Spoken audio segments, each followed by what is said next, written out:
Hi, Erin. Hello. Thank you for joining us with your beautiful smile. I'm so happy to be here. I just have to say and share with the listeners that anytime I read your posts on Instagram, there's something about your energy that is so calming and the way that you explain things that just makes me feel safe. So I wanted to share your medicine with everybody. That makes me so happy to hear. That's always my intention, before I post anything. I really feel, okay, well, how do I want someone to feel when they receive this? And I don't post unless I can really tap into that. So happy to be bringing that energy to your people today. Yeah. So I can't not mention what's happening right now in our world because it is so, I don't even know the words to describe it. And we were just chatting a little before we hit record about how we've been preparing for this moment because I think you said this in one of your posts that you actually predicted a disease, right? Or a virus to come. I felt the energy of extreme chaos coming. I felt a kind of pulling out the stops level drama for humanity. And there's sort of big categories of that. Environmental disaster, disease, economy collapsing, things like that, politics, and violence and things like that. And I felt it very strongly starting about, it's been a while, but I received very clearly some messages during the eclipse season of the summer of 2019. So in July, and started to just prepare myself because it is this sort of anatomy of change that we're going through, that so much light is coming onto the planet, but there is a lot more that we have to release. And so I almost saw it in this way that was very embodied and kind of just sensing like an animal, like, ooh, I hear thunder far away. And I also saw it in this almost mathematical, energetic way of, there's going to be more that's going to refine us and test us as we are clearing all that is not a match to who we truly are. Hmm. When you say that you get these downloads, who are you downloading from? For some people, it is a very clear, like pick up the phone, like ring, ring, mission command, Archangel Michael, bring me the intel. And for me, I definitely have experiences of working with higher dimensional beings, but it's ultimately a connection to my higher self Mhm. and almost just this embodied knowing. People talk about clairaudience or clairsentience and this way of sort of intuiting and receiving additional information through the way your body feels, or a message coming directly into your ear, or clairvoyance, being able to see. And I think there's a phrase called claircognizance, which is just a knowing. And for me, I know when truth hits my body, it feels like peace. Mm. Like, oh, okay, that kind of dark night of the soul feeling, or that like, oh my God, I'm in love with someone feeling, where it just every time stops for a moment and you just feel something, even if immediately half a second after you're analyzing and you're excited or you're freaked out. So for me, it's just an ongoing knowing that comes with observation, comes with quieting my mind, comes with meditation, and comes with being open to constantly have my entire consciousness die to what it used to believe and to receive new information. Mm. And it's funny, it's not funny, but all of the things you mentioned have happened already in the first 3 months of 2020, Yes. right? Yeah, and it's also, when I look at what's happening in the collective, it's also about charting the patterns, right? We are in an awakening, we're in a clearing, we're in a restoration of light. And so in the same way that on a personal healing journey, you might go through like, okay, I have to look at my worthiness and why I'm not earning enough money, which means I might go through some dramatic thing where I all of a sudden have no money to pay my bills, and then I finally stand up for myself and all these resources come in. And then I might have to go through a worthiness thing related to relationships, or how to take care of my home, or all these different kinds of frequencies and categories of life based on these deep patterns of you're not good enough, or you're not worthy, or any of these limiting beliefs that have been really baked into us as a humanity, we deal with that on a personal level. And then collectively, it's like, what are our collective dramas? It's, I can't trust that large group of people. It is, I need to destroy those people in order to keep myself safe. It is, there is something happening to us that is out of our control, whether it is famine or disease. And so I sensed and just saw very clearly that we were going to have some lived experiences of these with a new level of consciousness as part of the healing process. Yeah. So I want to ask this in a very compassionate way and not a judgment way, but so forgive me if it doesn't come out that way. For those of us who are woke or have awakened, this all makes sense, right? Like, obviously something's happening, shit is hitting the fan, and it's almost like this time is for us, not against us. But what happens to the people that are not waking up, who aren't woke, and like, what happens to them? I guess that's my question. Like, is it going to force them to wake up, or are they just going to be like left in the dark? Just receiving that question and honoring everyone who's feeling it, because it really hits on that profound level of our desire for connection, right? And our desire to not see other people suffer. And that feeling that we sometimes have that by becoming ourselves, we're leaving a lot of people behind, and how that can feel like we're harming people in some way. So the first thing that comes through is really just this idea of choice and sovereignty. I cannot control what happens to other people. And all I can do is expand my light. All I can do is be more and more and more me. And so knowing that even this idea of like predetermination, obviously there's different people who have predicted different things. Dolores Cannon spoke about the splitting of the worlds. Yogi Bhajan spoke about it. Many different people have seen these different realms of Earth emerging, right? Where more and more people have the opportunity to live in a parallel dimension of Earth where everything's amazing, where it is heaven on earth. But that at the same time, there might still be people living in a lower frequency, much more fearful experience. Just like you can be having an amazing day and your best friend can be having the worst day ever and get rear-ended and like get fired and have the worst boss and have a horrible date. And you're like, my car's amazing, my job's amazing, I had a great date. And so understanding that there's layers of reality, there's many different versions of Earth that we can all be living in at once. And our experiences are separating from one perspective, but also people have a choice. People have a choice, and they have their own sort of soul blueprint for the unfolding. And I think also back compassionately on myself. I was more conscious in 2016 when all of the drama was happening with the election in the United States, but there was a part of me that was unconsciously addicted to chaos in a way that I have now detoxified from my system. And I was pretty freaked out about things that seemed really real in the world without a higher understanding of why it was happening yet. And there were people that were holding space for me. They might have seen my Facebook posts and rolled their eyes at me. They might have just been praying for me. May people who don't understand why, this election has gone the way it has, which is part of this triggering process of healing all of us, may they begin to see, may they begin to have more ease and peace in their lives. May they have miracles. I know people were praying for me, not even in my life, but just overall, people I don't know. And so I think it's our job to really have compassion for people, to understand that they're on their own trajectory, and everyone has a choice to awaken and shift. And fortunately, unfortunately, however, it's intense in this realm on Earth, but a lot of us reach that willingness to have a new perspective through extreme amounts of suffering, and an experience that is so overwhelming that just makes us drop everything and just say, I don't know what the heck to do. And then that's when grace comes in and we start to have a new perspective. So I have hope for people, and I also respect their choice. And I also know that I can love them and honor them, while also having space if I don't want their frequency up in my personal bubble all the time.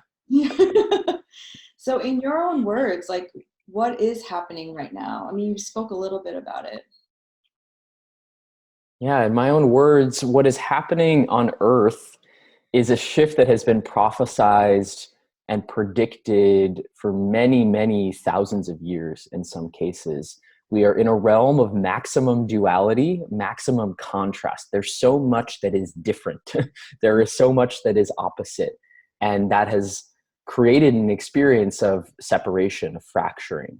And now we are in the sort of graduation phase of how do we let all of this difference exist while coming back into full recognition of unity consciousness, that you look like you and I look like me, and we come from the same source, and we don't have to change our embodiments, right? We actually get to be more and more and more specifically ourselves, but at the same, but at the same time, we are no longer seeing each other as a threat. And so ultimately what this is light coming onto the planet, light being simply information, new perspectives, a liberation from the understanding that this is all that is, that the third dimensional realm of external reality is all that is, and that we're just these like biological robots walking around, and that nothing happens after we die. It's a reawakening to the soul. You know, we think of, there's many different kinds of this integration, and one of them as well is, you know, there's an aspect of my consciousness that's embodied in this human form, but there's a lot of me that exists outside of this body, because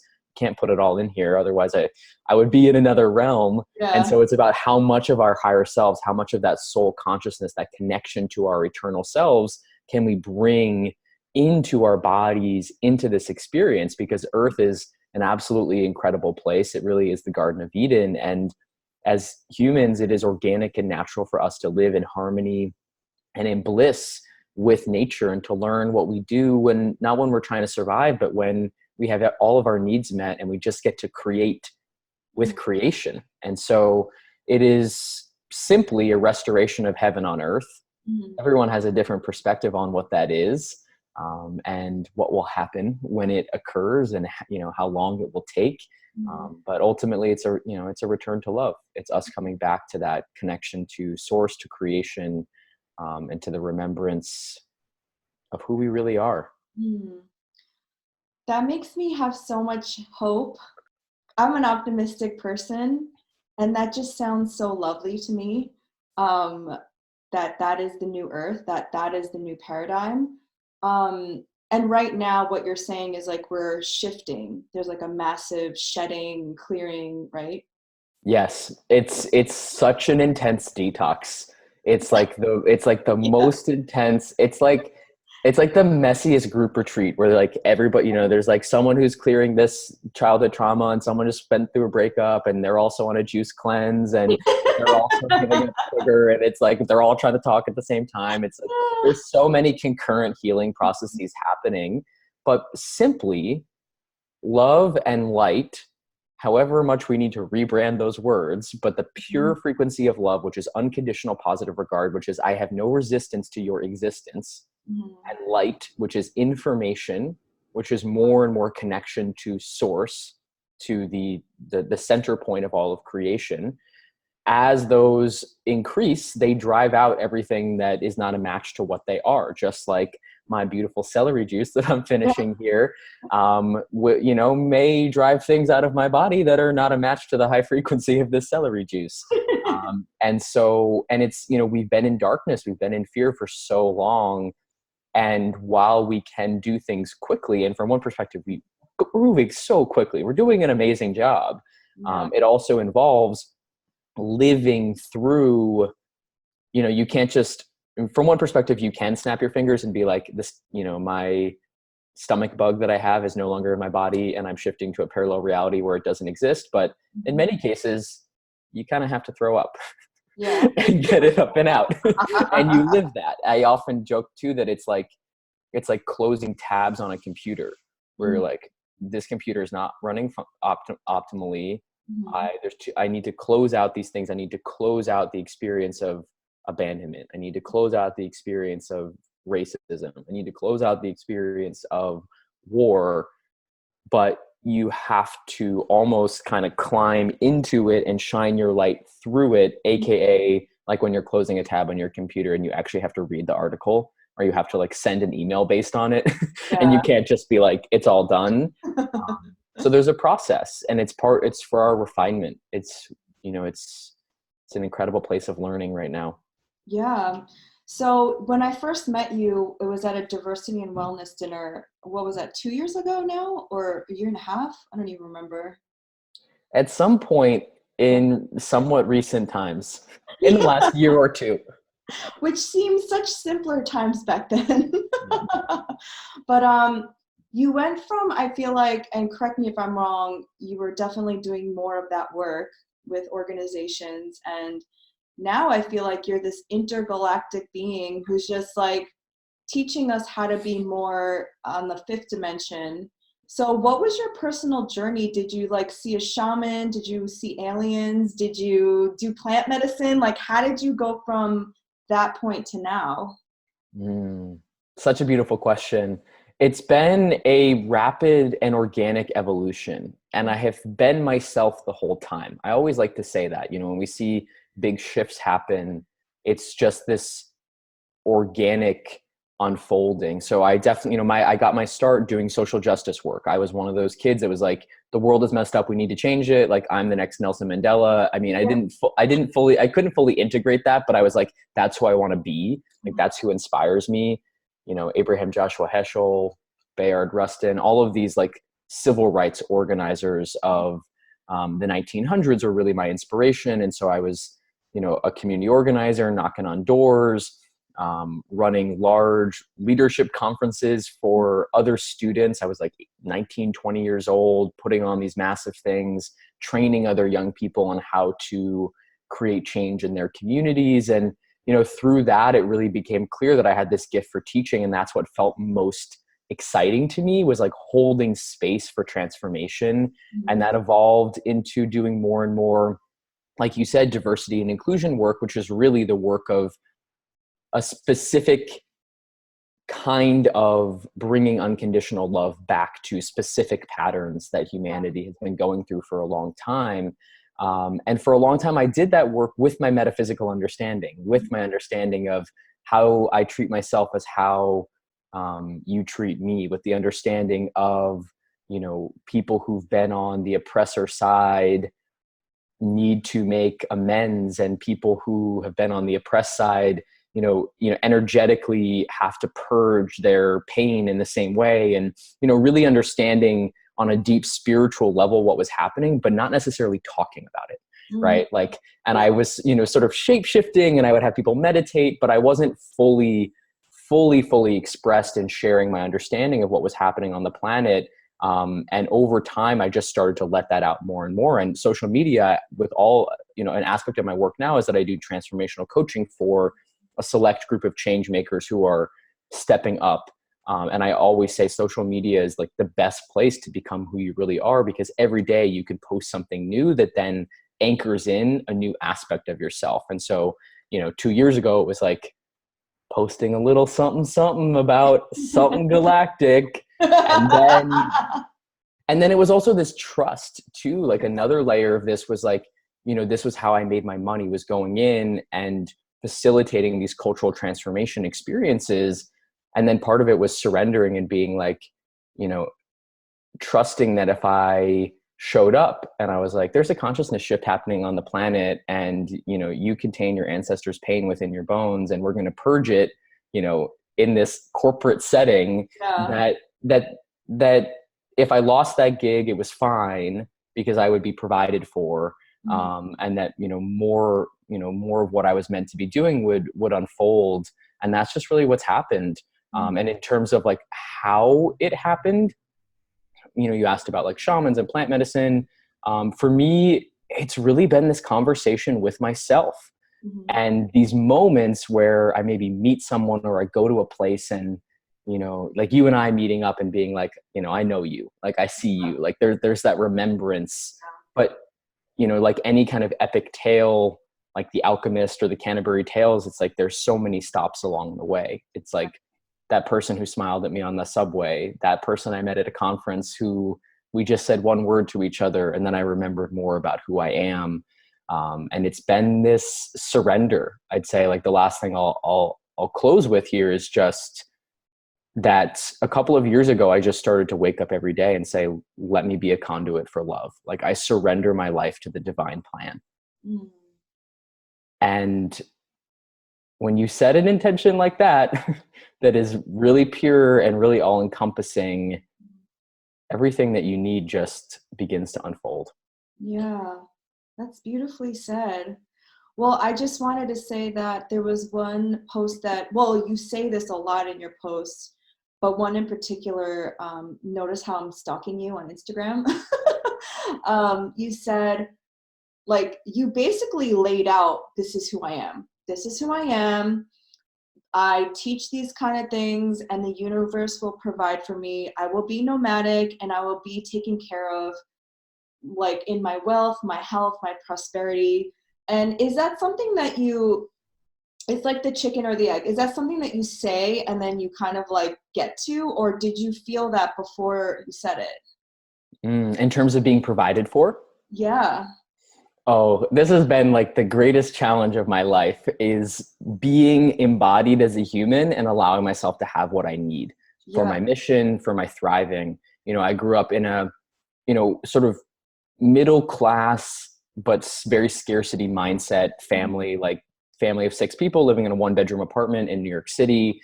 Didn't have really an understanding of generational wealth. Even if there was a little bit of money in the family, there was so much fear around it that it wasn't actually the feeling of abundance, Yeah. if that makes sense. And when I really surrendered to answering the call of my soul, and for me, it was this massive ego fight where I was like, I'm not a spiritual teacher. I'm not a leader, right? Like, I was always good at being second in command, or being the like whiz kid that people like brought out to do the amazing thing, but not being like just Aaron Rose as an entity and holding that space by myself. And so I had to go through a huge surrender around like, oh, I have to like show up as myself, like Yeah. all of me. And it actually needs to be a personal brand. And the beginning of that journey was getting booted from a job the last time I ever tried to work for someone else, after multiple psychics and my intuition had told me, never work for anyone else. You're never supposed to work under someone. And so I tried to do it one last time on this really cool project. And then the whole thing fell apart due to unethical behavior. And all of a sudden I had no paycheck and basically no resources. And based on, many different factors in my life that had led to that. And I was put through this massive initiation for multiple months of like barely scraping by, of having, overdrawn checking account and like $5 in change, and like walking instead of taking the subway, and eating all those extra chickpeas I'd been carrying around for like 4 years from one New York City apartment to the next. And it was this surrender of like everything getting stripped away that so many people go through when you're really, and this is concurrent with the most intense shadow work of my life, of Yeah. fully looking at my childhood, fully looking at my ancestry. And it was in those moments that I had to learn how to act as if. Like, I remember the pure joy of eating some like stale freaking quinoa in my cold New York City Flatbush apartment after having walked instead of taking the subway. And I remember practicing feeling grateful for that, Yeah. and truly accessing feeling completely provided for, being able to get into the energy of, actually right now I do have everything I need. I could fast for days. There's water coming out of my faucet. I've Mhm. got a roof over my head, even Yeah. if I don't know how I'm going to pay the rent next week. But right now it's like, but that's the future. That doesn't matter. Right now I'm provided for. Yeah. And still, in any moment of tension and stress that in my life now, those moments are what keep me going. Not because I'm able to look back and say, well, it all worked out, but because of the lived experience of bliss and connection to source when I had as little as I'd ever had. Mm. And so it is, to answer the question, it's acting as if, so that you can have the experience of the love that is always here for you, so that you can have the experience of the love that is always here for you made manifest in what you need. And it's a muscle that you build as well. At this point, I've had so many moments of like, well, someone else might be worried about what's going to happen in 2 days, but Mm. it's going to be okay. And I'm going to spend my time not worrying, but like floating in the ocean, thinking about being loved. And Yeah. then when I check my phone later, everything will be there. And it almost always is.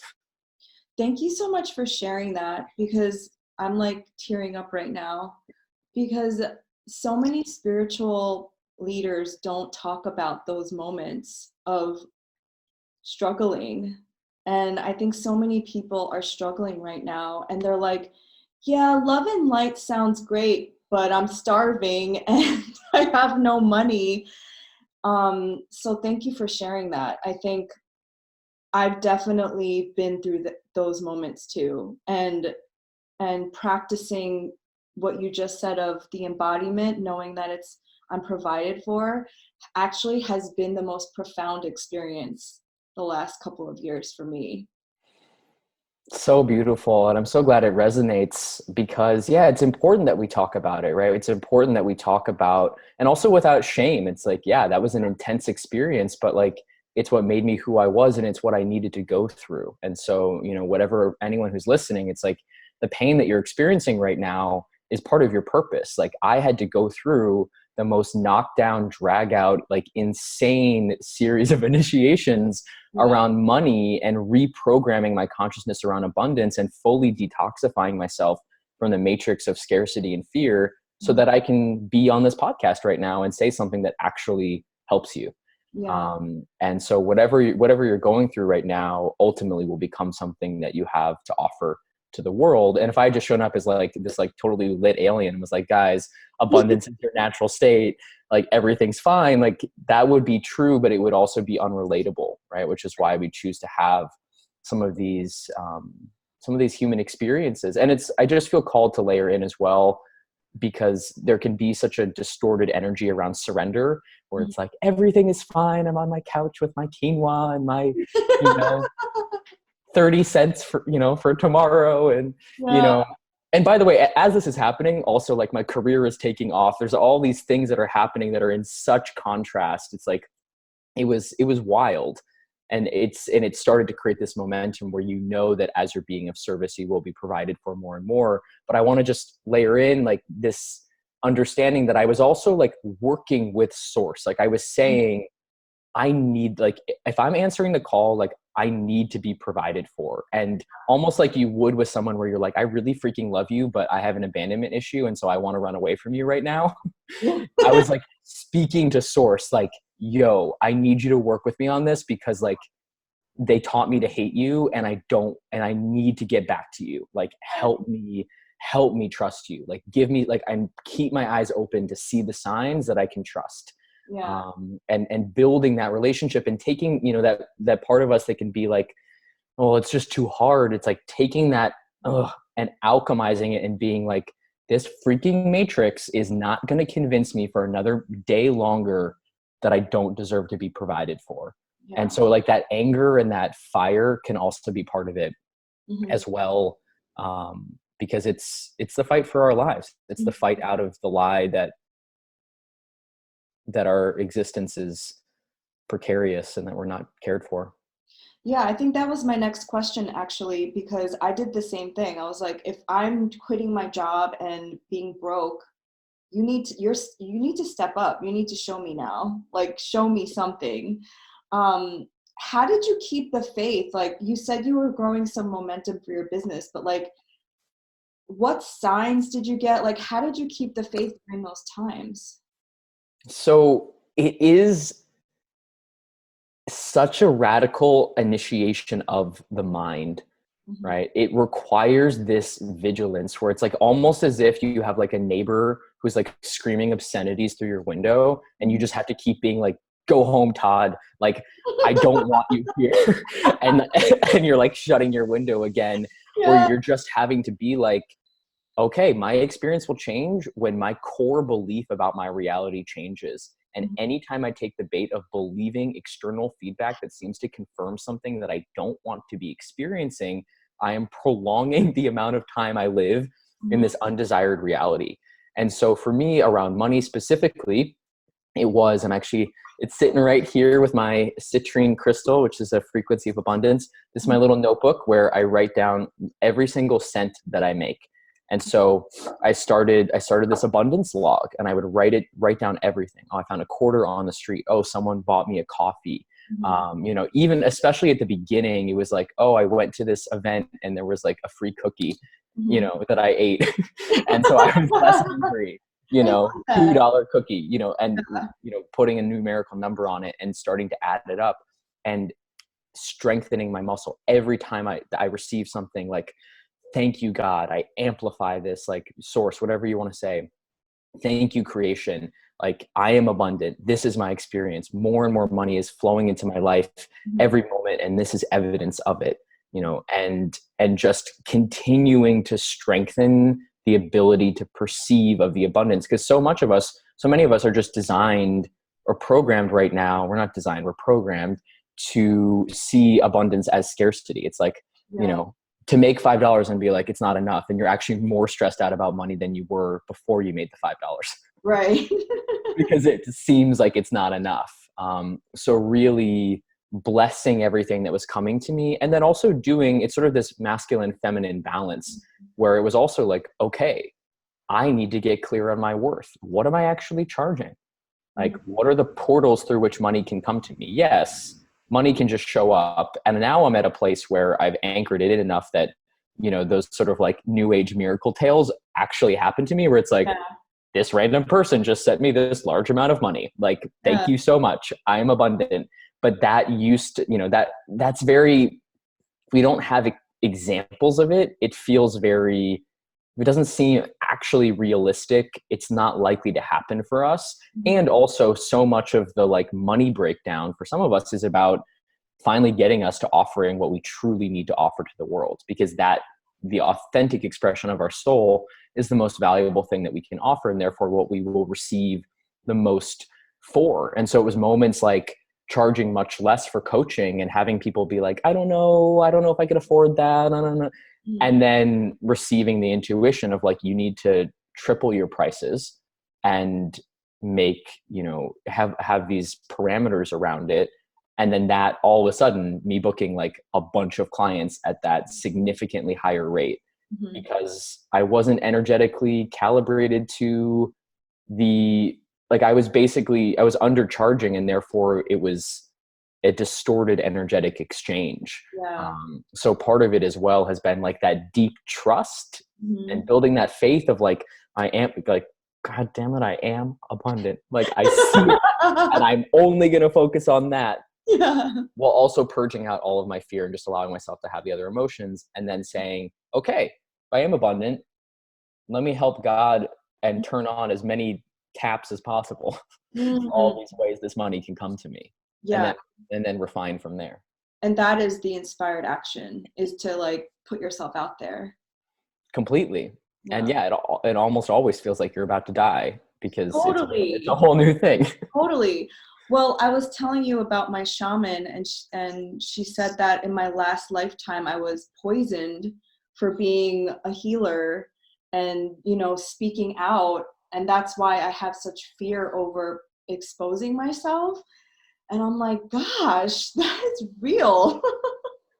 Totally. So many of us carry that signature within us on multiple levels. That witch trial energy, that like basically the choice of like, either I'm going to stay in the town and I'm going to help everybody and like probably be murdered at some point, or I'm going to isolate and be like an oracle in a cave and telepathically communicate to my other oracle friend who's like 5 mountains over, and basically never see people and be really inaccessible. And like, that's not fully satisfying on a human level either. And even just thinking about, you know, we've got these big things like witch trials and being murdered for who we are, and the collapse of golden age civilizations like Atlantis and things like that, and all of our trauma from that.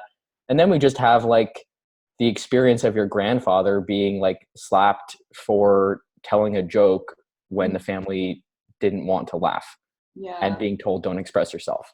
Yeah. And that all of that is here. DNA. Yeah. So I want you to talk a little bit more about being a Pleiadian, because I also just found out that I am one as well, and I'm still trying to understand what that means. So do you mind sharing? Sure. So my understanding is really, I see myself as a very multidimensional being. I have a very quantum understanding of the universe where all we have is this now moment. And the consciousness that is me is embodied in many different ways across many different realms. And Mm-hmm. so there's like the me that is like 7 years old in the 1990s. There's the me that is 50 years old in this life. There's all of my past lives that are, I like to call them parallel incarnations, because technically from one perspective it's linear, but from one perspective it's all right now. And I do have the understanding of myself as a being that is embodied in higher realms, through many many dimensions, like way way way up there. And the Pleiadians are one group of benevolent, amazing, beautiful star beings that are mostly within the fifth dimension, although they hop around just like we do as well, who are really here to be of service to Earth. They have a very like warm and smart energy is the word that's coming through. It's like, I mean, not dissimilar for me, where it's like I bring through a lot of information, but there's this like warmth and this kind of connection that's part of it, and this gentleness. And the Pleiadians have been coming through channeled, from many many different people, especially starting into the 80s and the 90s, and have brought through a lot of information around the shift that humanity's going through, and kind of predicted. I mean, they literally predicted the virus that's going on right now, and they're very much here to help. And so my understanding of myself as a Pleiadian in that phrasing is that there's an aspect of Aaron Rose that is embodied with the Pleiadians, but it's not my only origin. It's not like just in the same, we can have this sense of like learning who we are as a human and then being like, oh, who I really am as a Pleiadian. It's like, no, who I really am is like my soul and connection to source. Mm-hmm. And that's expressed. It's like I just saw a kaleidoscope or like a crystal like that, where Yeah. light goes through and it shines in many ways.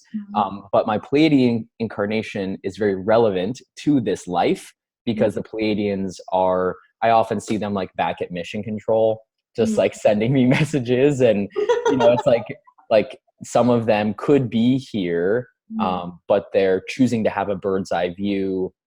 It's almost like when like a parent decides to like not get in the pool and just like, or to like not, to like stand on the beach when everyone else is playing in the water, just to keep an eye on things. Mm-hmm. Some of them are choosing to do that.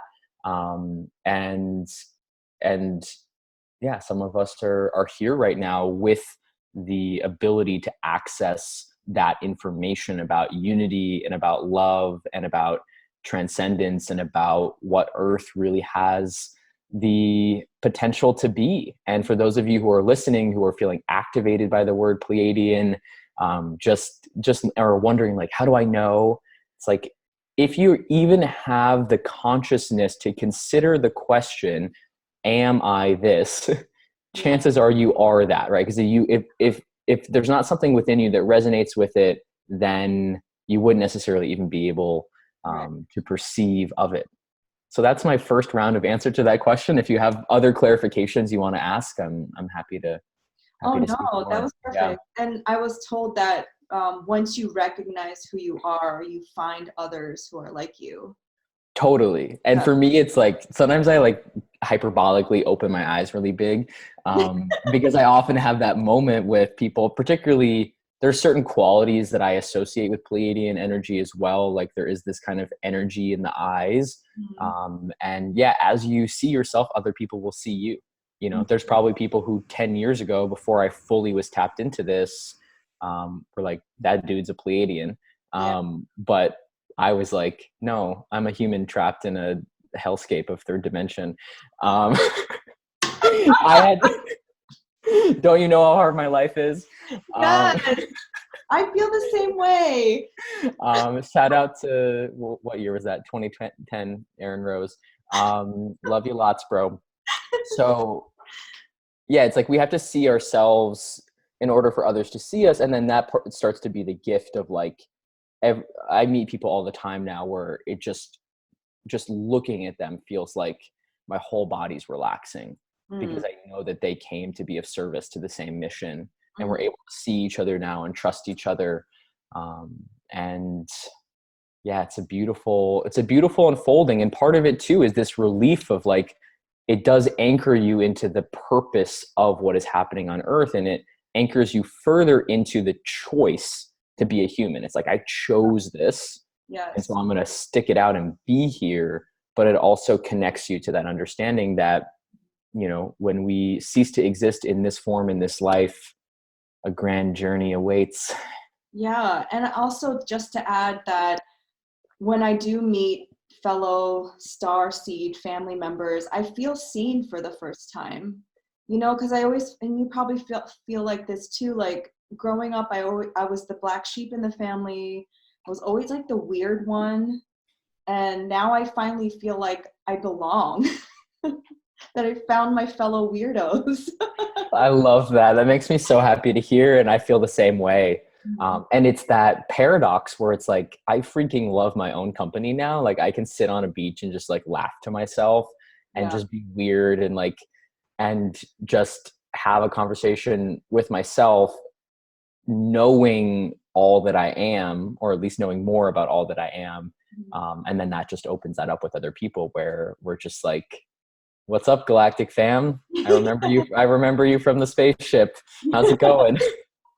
So knowing that, like knowing all the power that we all possess, but that you've tapped into, and knowing that you're a star seed, and knowing that you get these downloads, how do you reconcile that with being a three-dimensional human and Aaron?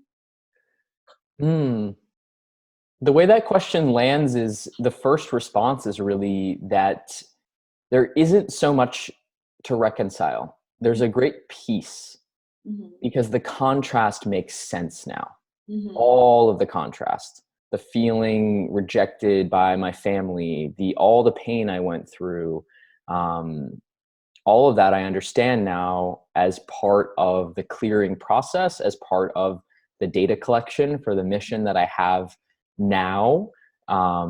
And it makes me feel less alone because I like, even if I'm by myself, and actually I'm looking at this table that I'm working at right now, and there's so many pieces of paper with writing all over it right now because I'm working on some major things. And, you know, I can feel by myself while I'm doing that, but I know that like the whole universe like stands at attention to be of service to the mission of healing Earth right now. Like there's so much energy that's here to help me. And just like sometimes when you're going through an obstacle course, you're like, damn, I can't wait to eat that lasagna when I get home.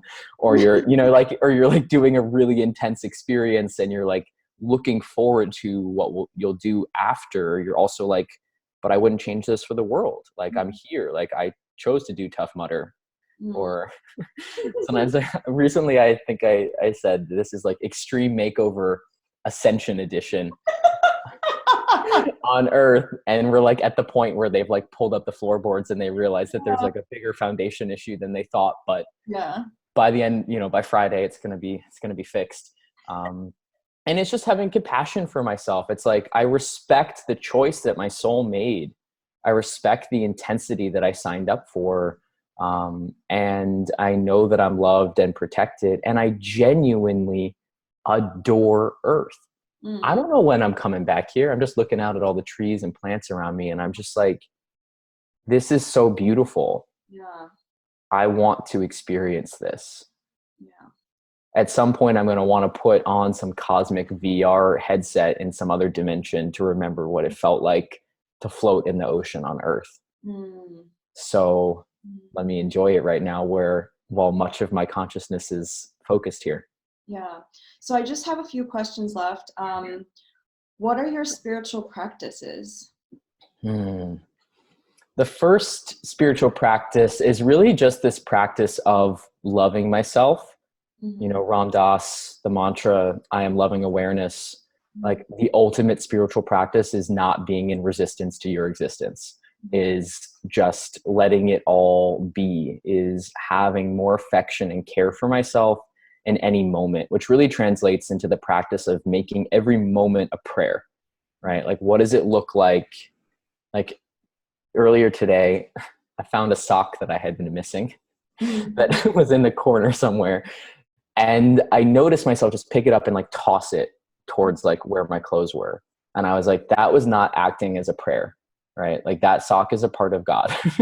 and and my life gets better when I bless every moment. You know, what would it have been like to just move a little slower? You know, and I could still be every once in a while, like I'll literally toss a sock and be like, Hare Krishna, love you sock, you know, like, you know, and I'll be kind of playful about it. Like it doesn't mean that I have to be in ceremony every moment, but intention, right? Am I moving with care and love and respect for every aspect of my existence? Am I filling up my gas and like blessing it and thanking it? You know, am I drinking water and asking it to be kind to my body and to do something that I need done in my body? Am I being present for the miracle of every moment? Like that is really, that's the biggest practice. That's the moment by moment. And then, you know, things that keep me able to access that state, daily meditation, daily movement is now really important for me, especially during this detoxification we're all going through, like sweating and just moving the energy in my body. I love hot yoga. I love weightlifting. I love hitting the sauna.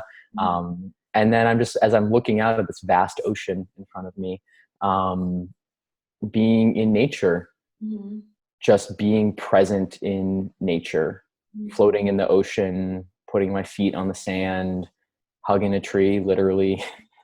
And I'm just going to feel into anything else. Other parts of my daily practice include morning pages from the Artist's Way.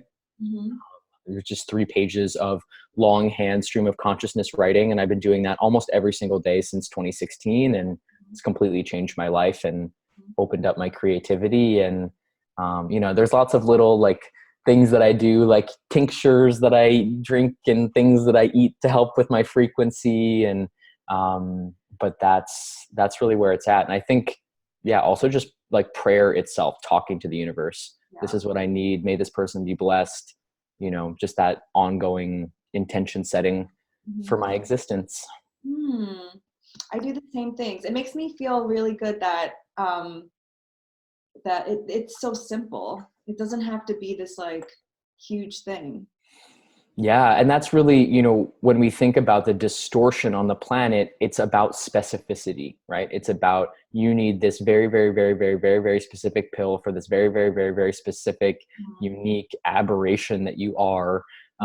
And, you know, it's this balance, because sometimes I do need to go in, especially with clients, and we have to look at this very specific thing that's going on, and we have to purge this feeling of being burned at the stake, or this, you know, this specific thing. But then when you zoom back out, it's all just fear or love. And it's like, how can you exist in a state of reverence and bliss? And when you do that, everything else rearranges itself.